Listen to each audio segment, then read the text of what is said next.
Hyperhidrosis, also called excessive sweating, is a disease where people suffer because they sweat a lot more than what is normal.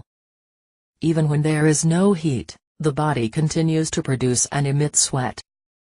This makes these people perspire a lot, even in situations when there is no reason to.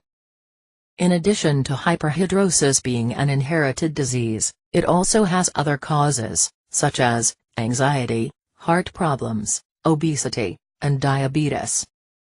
The only common symptom of hyperhidrosis is excessive sweating, which can appear anywhere on the body. On hands, face, neck, head, feet, or armpits. But in more severe cases, the symptoms can be weakness, dizziness, chest pain, shivering, and high fever.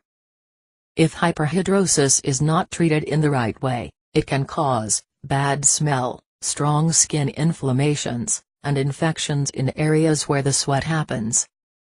Luckily, the correct treatment can be found in the link that is in the description, just below this video. It will help you to solve your sweating problem, forever. If you liked this video, click on like below, and subscribe to the channel. Get well, and good luck.